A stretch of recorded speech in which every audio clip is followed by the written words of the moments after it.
on en profite là qu'on soit très bien installé sous des canistes et on s'aperçoit que les canistes c'est ce qui protège le mieux de la chaleur parce que ça protège du soleil mais ça n'emmagasine pas la chaleur du soleil en dessous comme c'est le cas par exemple sous le bimini du bateau. Sous le bimini du bateau on est protégé du soleil mais la chaleur s'emmagasine en dessous donc il faudrait un bimini avec une sorte de vélum.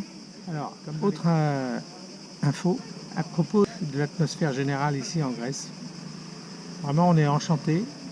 Comme on a été très agréablement surpris de l'Espagne, on est aussi de la même manière agréablement surpris de la Grèce. Ici, ce qui nous surprend quand même, c'est que la majorité des gens, tous les gens ici, tous les Grecs parlent un anglais. Même les jeunes, les plus âgés, ils ont vraiment une deuxième langue, c'est l'anglais. Et ça nous bon, c'est une constatation. Pour les étrangers, pour les touristes, dont ils sont fortement dépendants, il y a 30 millions de touristes qui viennent en Grèce, on se rend compte que bon, pour eux, c'est important de maîtriser l'anglais pour accueillir les gens. Mais quand même, toutes les générations ici, on n'a aucun problème à s'adresser à n'importe qui en anglais, ça nous répond tout de suite. Vraiment, vraiment appréciable. Ça. Souvent, je demande si les gens parlent anglais ou à la rigueur allemand. Sur l'île d'Elbe, par exemple, dans certaines îles, sur Majorque. Là, c'est sur Majorque, ça peut être dans certaines villes de Majorque, ça peut être le contraire. Là, il faut chercher les gens qui parlent espagnol, parce qu'ils parlent tous allemand. Sur Minorque, c'est prédominance anglais. Ici, en ce moment, alors là, c'est pleine saison mois d'août, c'est l'invasion des Italiens. Forcément, les Italiens ont la navigation de plaisance, c'est très cher chez eux. C'est très cher. On l'a vu dans nos vidéos précédentes, on est parti d'Italie un peu prématurément, plutôt que prévu. Parce que chaque port, même une bouée à Amalfi à 80 €, c'est impensable. Donc tous les Italiens, ils s'en vont d'Italie, ils viennent en Grèce naturellement. Ici c'est beaucoup moins cher, beaucoup moins cher. Mais la Grèce, vraiment le paradis de la voile, de la plaisance, un terrain de jeu fantastique. Et on a vu à peine, même pas un dixième, je crois qu'on a vu une infime partie. On découvre. En fin de compte, on a passé une super nuit, là, bien protégée. Alors, c'est comme partout. Ici, il faut faire attention à l'orientation du vent et des vagues. Mais bon, les vagues, il n'y en a pas beaucoup. Ça peut être principalement le vent, quoi. Ici, là, voilà. Donc, on est mouillé à l'ancre et amarré par l'arrière au rocher. Un exercice auquel il faut penser à beaucoup de choses en même temps lorsqu'on fait ce genre de manœuvre. Il faut intégrer beaucoup de paramètres en une seule fois. Il faut intégrer... vous apportez les frites. You will be on YouTube. Ah, great. On your YouTube channel. Oh, do you have a YouTube channel? Yes. Great.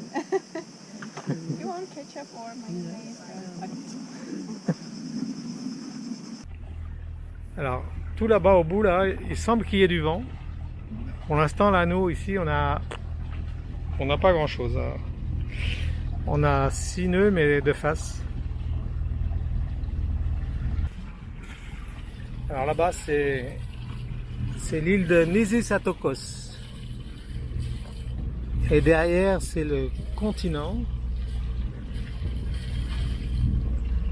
Voilà, l'île de Lefkas, tout là-bas. C'est superbe ici. Et donc là, Kuoni, où on a passé la soirée et la matinée. En route pour Fatime. Bon, à chaque fois c'est un peu l'aventure. On ne sait pas trop ce qu'on va découvrir.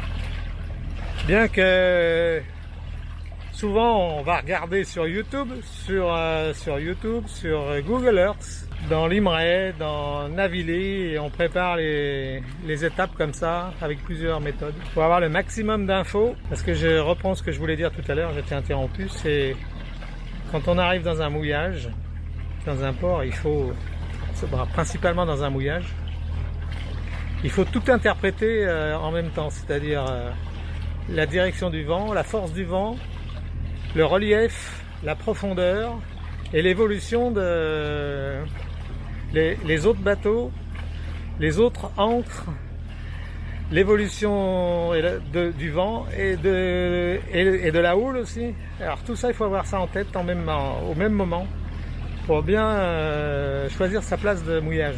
Important de savoir comment on va évoluer dans la soirée, et dans la nuit, la houle et le vent. Alors quand il n'y a pas de houle, c'est pas trop un problème. Quand il n'y a pas trop de vent, c'est pas trop un problème, on peut se tromper. Mais si le vent vient à se lever assez fort, il faut être mouillé correctement dans les bonnes conditions pour pas avoir de problème. Par exemple, là, au dernier mouillage, on était mouillé, accroché, amarré par l'arrière. Bon, on était protégé du vent qui venait du sud pour une fois ici. Mais si on avait eu le vent du nord fort de travers, eh ben on n'aurait pas été bien. Ça n'aurait pas été possible. Et on n'avait pas aussi mis assez long, pour ce cas-là, assez long de chaîne. Alors souvent on a des discussions avec Sabine, on peut chacun dire, oh, mais on aurait pu faire ci, faire ça, on aurait pu faire ci, faire ça. Oui, mais il y avait telle et telle condition qui ne permettait pas de le faire.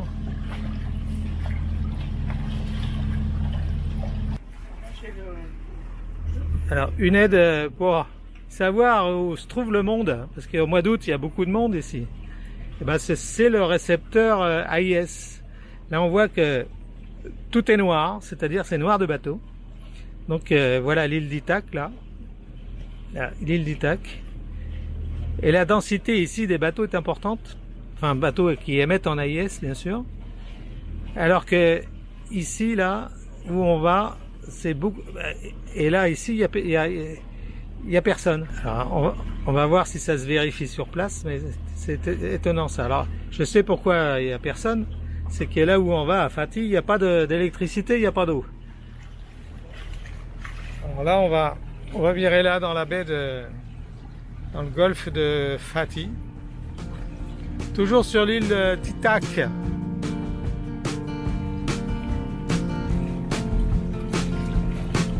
Ça nous fait drôle d'être à Ithaque, c'est une île emblématique de la mythologie grecque. Et c'est drôle d'y être.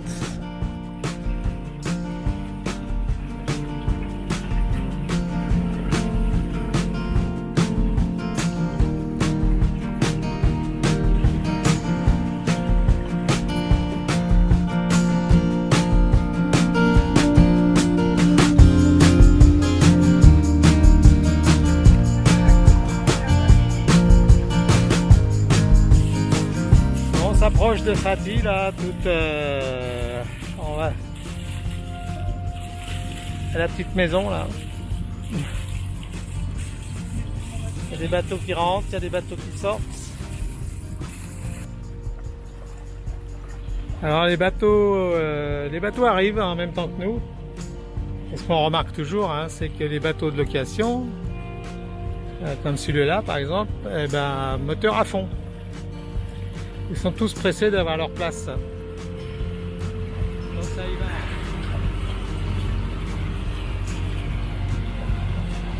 va. Là il est au moins à 3000 tours. Hein.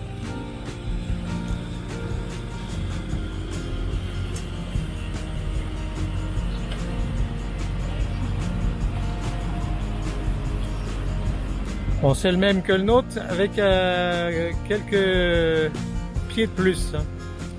Quelques mètres de plus, même pas mal de mètres de plus.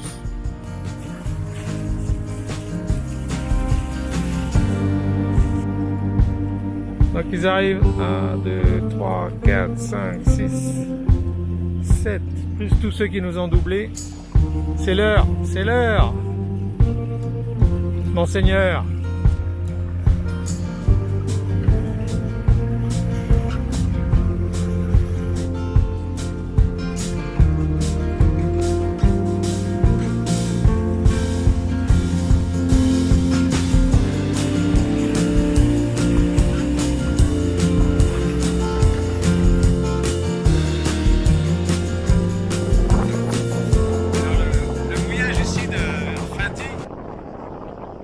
Multitac est réputé pour laisser rentrer le vent du nord en fin d'après-midi, dans la fin d'après-midi. C'est exactement ce qui se passe. Et là, quand il y a beaucoup de vent, ça doit dépoter. Hein. Bon, donc ça souffle un peu. Bon, ça souffle. Ça devrait se calmer dans la soirée là. Bon, il y a beaucoup d'entrées hein, dans le port. C'est toujours animé, mais bon, il y a de la place, alors ça pose pas trop de problèmes. Mais tout le monde veut aller à quai. Tout le monde veut aller à quai là. Tous ces quais là-bas, c'est occupé.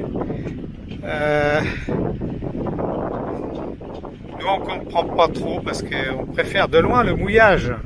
Ce qui nous permet de nous baigner, de nous rafraîchir, et quand on va en ville, ben on prend un coup d'index et c'est fait.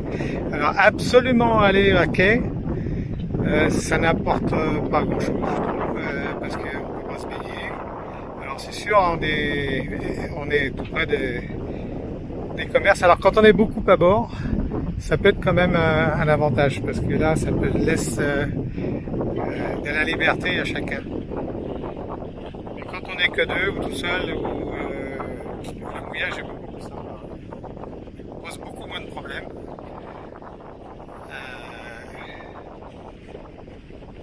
On va aller visiter tout ça. Ça paraît sympa quand même ici.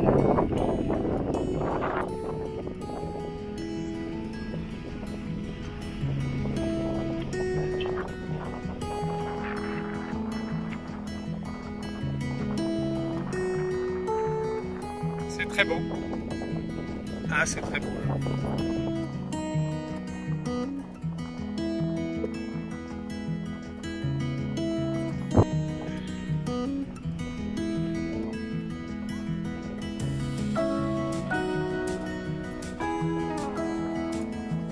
Parti.